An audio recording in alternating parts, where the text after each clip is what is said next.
ভোর রাতে উঠে তাহাজ্জুদের সময় আল্লাহর কসম করে বলছি, তালতলার ভাইরা, কসবার ভাইরা, আল্লাহর শপথ করে বলছি, আল্লাহর কাছে যদি বলতে পারেন দেখবেন সাথে সাথে বলে শেষ করবেন, চোখের পানি ফেলে একটু সিজদায় গিয়ে একটু দোয়া ভালো করে একটু কাঁদতে কাঁদতে বলেন, যেমনে পারেন নিজের ভাষায় একটু আল্লাহর কাছে খুলে বলেন। বলার পর দেখবেন নিজের মনটা অনেক হালকা হয়ে গেছে। আমি অর্থের কষ্টে আছি, আমি একজনকে বললাম ভাই অর্থের কষ্টে আছি, তার কাছে আমি ছোট হলাম না বড় হলাম? কারোর কাছে ছোট হইতে কারোর ভালো লাগে?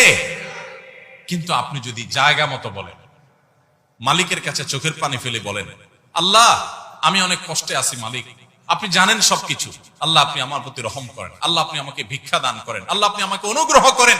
আপনি যদি আল্লাহর কাছে চোখের পানি ফেলে নিজের কষ্টের কথা বলেন, ভোর রাতে উঠে তাহাজ্জুদের সময় আল্লাহর কসম করে বলছি, তালতলার ভাইরা, কসবার ভাইরা, আল্লাহর শপথ করে বলছি, আল্লাহর কাছে যদি বলতে পারেন দেখবেন সাথে সাথে বলে শেষ করবেন, চোখের পানি ফেলে একটু সিজদায় গিয়ে একটু দোয়া ভালো করে একটু কাঁদতে কাঁদতে বলেন, যেমনে পারেন নিজের ভাষায় একটু আল্লাহর কাছে খুলে বলেন।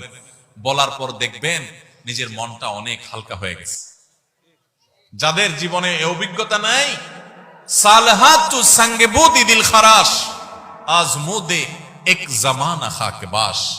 বহুকাল পাথর হয়েছিলে, কিছু সময় একটু মাটি হয়ে দেখো ভাই, একটু মাটি হয়ে দেখো, একটু মাটি হয়ে দেখো, আল্লাহর কাছে একটু বিনম্র হয়ে দেখো, আল্লাহর কাছে একটু ছোট হয়ে দেখো, একটু চোখের পানি ফেলো ভাই, একদিন একটু ভোর রাতে উঠো।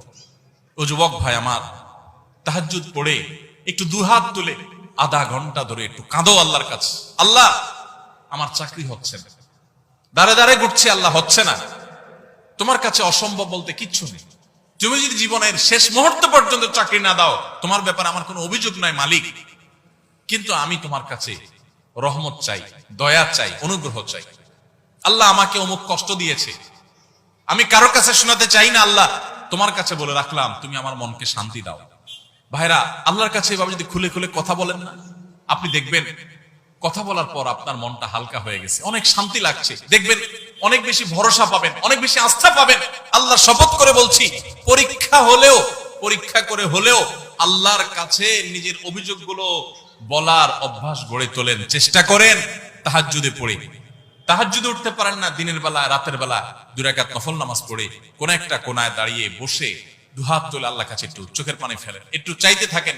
মুখে কিচ্ছু বলতে পারেন না, দরকার নাই, শুধু চোখের পানি ফেলেন আর মনের ভাষায় কথা বলেন।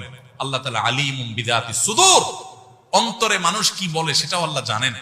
শুধু চোখের পানি ফেলে আল্লাহর কাছে অভিযোগগুলো বলেন, ইনশাআল্লাহ।